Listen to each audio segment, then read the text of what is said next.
ಎಲ್ಲರಿಗೂ ನನ್ನ ನಮಸ್ಕಾರಗಳು ಹಾಗೂ ಗೀತಾ ಜಯಂತಿಯ ಶುಭಾಶಯಗಳು. ನಾವು ಗೀತಾ ಜಯಂತಿಯನ್ನು ಮಾರ್ಗಶಿರ ಮಾಸದ ಶುಕ್ಲ ಪಕ್ಷದ ಏಕಾದಶಿಯೊಂದು ಆಚರಿಸುತ್ತೇವೆ. ಸನಾತನ ಹಿಂದೂ ಧರ್ಮದಲ್ಲಿ ಗೀತಾ ಜಯಂತಿಗೆ ಅದರದ್ದೇ ಆದ ವಿಶೇಷವಾದ ಮಹತ್ವವಿದೆ. ಕುರುಕ್ಷೇತ್ರ ಯುದ್ಧದ ಸಂದರ್ಭದಲ್ಲಿ ಭಗವಾನ್ ಶ್ರೀಕೃಷ್ಣನು ಅರ್ಜುನನಿಗೆ ನೀಡಿದ ದಿವ್ಯ ಸಂದೇಶವೇ ಶ್ರೀಮದ್ ಭಗವದ್ಗೀತೆ.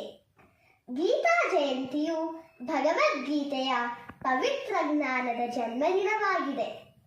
ಕುರುಕ್ಷೇತ್ರ ಯುದ್ಧದಲ್ಲಿ ಅರ್ಜುನನು ಎದುರಾಳಿ ಸೈನ್ಯವನ್ನು ತುಂಬಾ ಹತ್ತಿರದಿಂದ ನೋಡಲು ಬಾಲ್ಯದಿಂದಲೂ ತನ್ನನ್ನು ತುಂಬಾ ಪ್ರೀತಿಯಿಂದ ಬೆಳೆಸಿದ ಅಜ್ಜ ಭೀಷ್ಮ ಹಾಗೂ ತನ್ನನ್ನು ಶ್ರೇಷ್ಠ ಬಿಲ್ಲುಗಾರನಾಗಲು ತರಬೇತಿ ನೀಡಿದ ಅವನ ಗುರು ದ್ರೋಣಾಚಾರ್ಯರು ಹಾಗೂ ಅವನ ಸೋದರ ಸಂಬಂಧಿಗಳು ಮತ್ತು ತಾನು ಪ್ರೀತಿಸುವ ಹಾಗೂ ಗೌರವಿಸುವ ಸ್ನೇಹಿತರನ್ನು ನೋಡಿ ಅರ್ಜುನನ ಮನಸ್ಸು ಹಿಂಜರಿಯುತ್ತದೆ.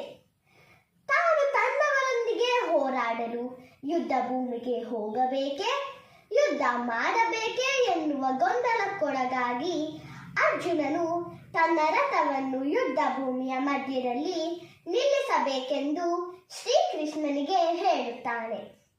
ಅರ್ಜುನನ ರಥದ ಸಾರಥಿಯಾಗಿದ್ದ ಭಗವಾನ್ ಶ್ರೀಕೃಷ್ಣನು ಅವನ ಗೊಂದಲವನ್ನು ಪರಿಹರಿಸಲು ಜೀವನದ ಕರ್ತವ್ಯಗಳು, ಧರ್ಮ, ಕರ್ಮ, ಭಕ್ತಿ ಹಾಗೂ ಜ್ಞಾನದ ಕುರಿತು ಉಪದೇಶ ನೀಡುತ್ತಾರೆ.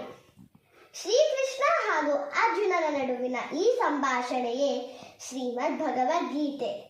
ಆದ್ದರಿಂದ ಭಗವದ್ಗೀತೆಯನ್ನು ಭಗವಂತನ ವಾಣಿ ಎಂದು ಸಹ ಕರೆಯುತ್ತೇವೆ.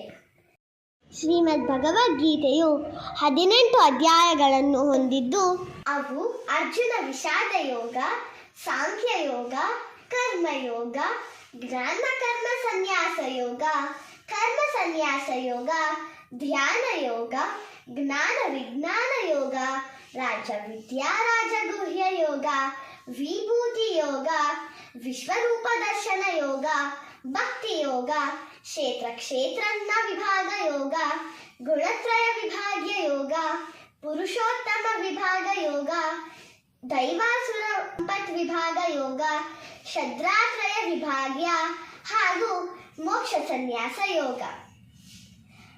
ಭಗವದ್ಗೀತೆಯು 700 ಶ್ಲೋಕಗಳನ್ನು ಒಳಗೊಂಡಿದೆ. ಧೃತರಾಷ್ಟ್ರ 1 ಶ್ಲೋಕ, ಸಂಜಯ 41 ಶ್ಲೋಕ, ಅರ್ಜುನ 84 ಶ್ಲೋಕ ಹಾಗೂ ಭಗವಾನ್ ಶ್ರೀಕೃಷ್ಣ 574 ಶ್ಲೋಕಗಳನ್ನು ಹೇಳಿದ್ದಾರೆ. ಧನ್ಯವಾದಗಳು.